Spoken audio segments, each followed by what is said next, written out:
And hello there. Today we are going to review Ark Survival Evolved. It is free once again on Epic Games this week, and it was free like 2 years ago or so. So let's take a look. They keep updating this game and adding new stuff, adding some more maps and things like that.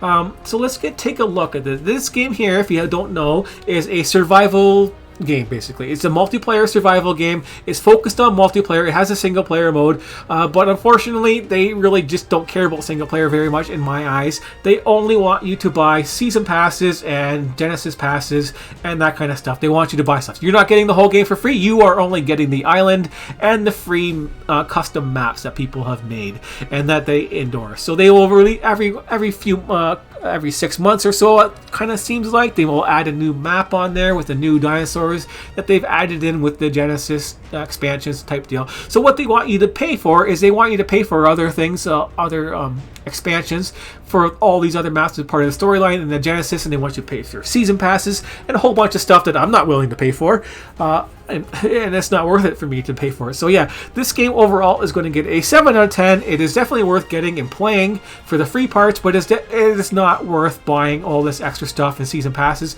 in my eyes. If you become a huge fan of it, then you can carry on, but I recommend finishing the island first and going through these free maps before you decide to spend some more money on this game, because they really are trying to nickel and dime you with extra money, because this game is actually many years old, and they should have, at least in my opinion, they should have had a couple of ththese maps here added on to the free content that they had in there to continue the story a little bit more, instead of just 1 out of 6. 1 out of 6 after years and years later. They could easily have added a couple more to get, make it more interesting for you to play. And as such, they have a whole bunch of rules and advanced rules. These make no sense, separating these a lot.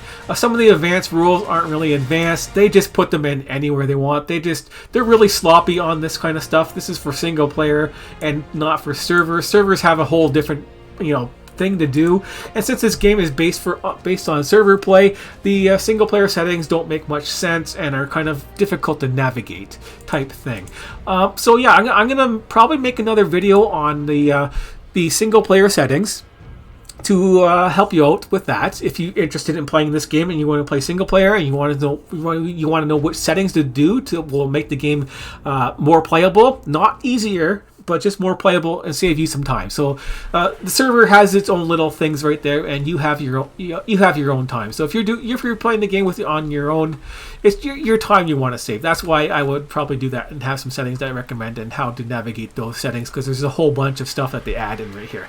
So this is what the game looks like on my crappy or video card type deal as a standard base. So yeah, in this game here, you have dinosaurs that you can tame and you can ride them and you use them for combat. So basically, these are your weapons. Basically, they're weapons and your transport.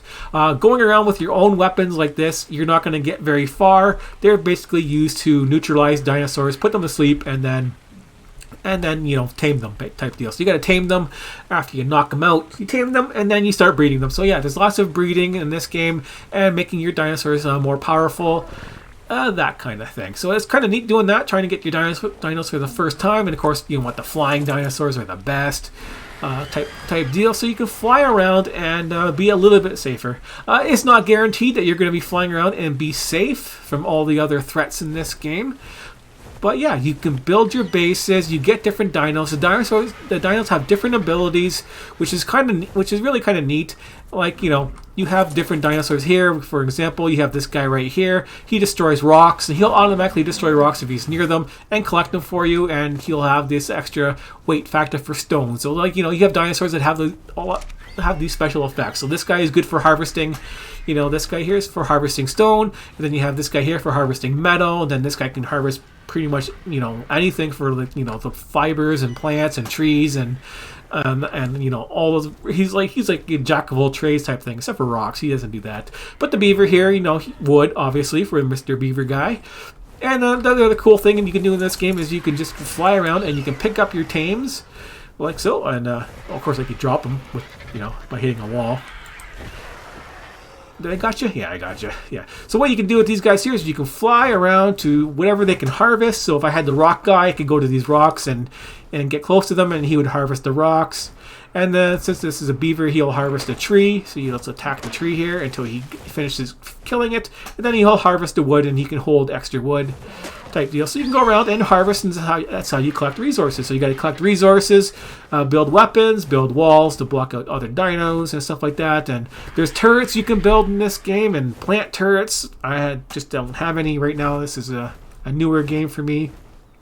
But yeah, you can go around like that and harvest resources and harvest metals. You can see you got a whole bunch of forges here type thing, and some basic stuff. But yeah, it's pretty decent game because you know, just basic decent game. 7 out of 10, as I said. There's lots of stuff to do in this game.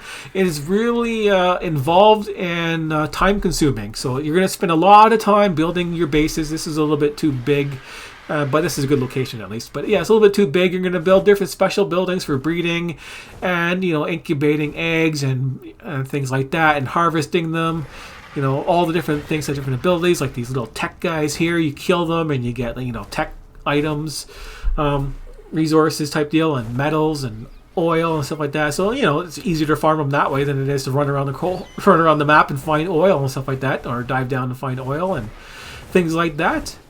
But yeah, what else is there to say about this game? It's just harvesting, survival, kill dinosaurs, breed them, capture them, and tame them. This game has a storyline you got to figure out on your own. What the basic concept is, you will find caves throughout the map, and then you have to explore the caves. And when you do that, you can find some artifact items, or just items, I guess. And then you use those items to at the boss platforms. There's 3 boss platforms, and then you use them to teleport to a boss, and then you have to fight the boss. And then you're going to need to be incredibly powerful to do something like that, especially for single player. If you're on your own, and these bosses were meant for multiplayer and having a whole big huge group, and you're meant to have, like, you know, incredibly high powerful dinosaurs. So yeah, you're going to need an army of T-Rexes type deal, and you can't be you got to be smart about it. You have to have upgraded saddles and all that kind of stuff. It's, you know, and then maybe have buff dinos that have raid buffs and stuff like that. And you got to make your own raid.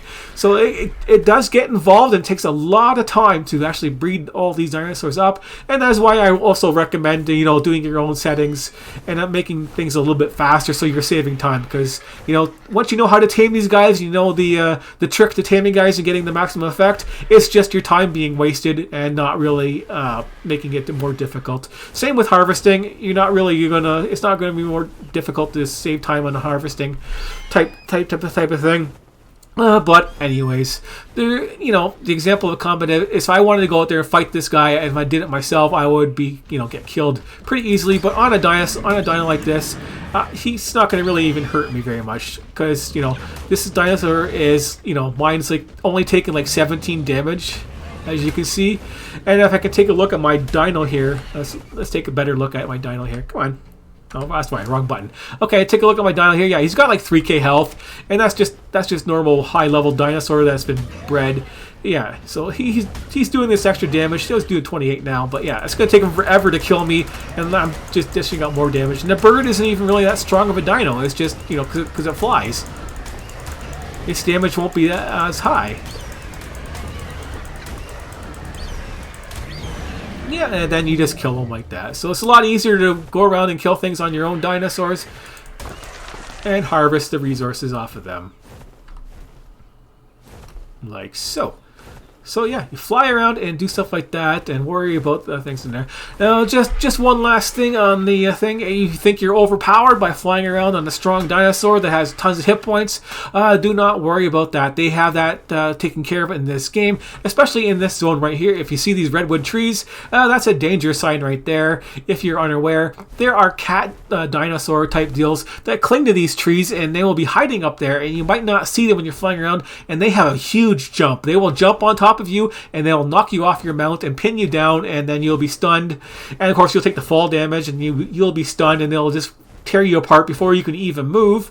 And that is one example of things that they can do to kill you. And the other one is there's guys like right down in this area here. There can be a guy hiding in the sand, like you won't be able to see him because that's how awesome this game is. There could be some guy hiding in the sand and he can jump up really, really high, and then you're flying by, he'll jump on you and he'll take you off your mount, and then he'll pin you and kill you. And then of course there's Microraptors that do the same thing, little tiny little bird dinosaurs that fly close to the ground. And I think that was one up there. Is that one?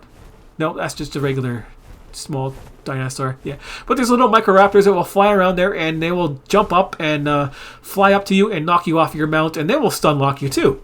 And even though that they're weak, it's not them that you have to worry about them. It's the all the other dinosaurs that are nearby that will come and just, own you just because you're there and you're off your dinosaurs and you're not safe anymore. And of course, there is other threats too like that. So those aren't the only examples. There is tons of things like that out there that will knock you off your dinosaur. If you get knocked off your dinosaur, you can call it's game over. So you gotta get used to dying in this game before you can even start taming, guys. Get used to dying and stuff like that if you're not careful. Of course, you don't want to die. You try and be careful off the start. But, if it's first time playing, you might have to worry about things like that and be aware of the other threats. Just because you can fly and go around anywhere you want and kill things from above doesn't mean you're going to be safe in this game. So I hope you got a good look at what this game is like, and this is probably good enough for a review. And I'll do another one on the settings and maybe some more on like where to find these dinosaurs, the rules of the taming and all that kind of stuff, because they have different rules and effects for taming to make your dinosaurs more powerful, and which ones you're going to want to use and stuff like that. But that's for another day. But as for today, hopefully that covers enough for you to get a good view of this game and what you got to do for it. Just for a basic review. So thanks for watching, and I will see you next time. I gotta eat.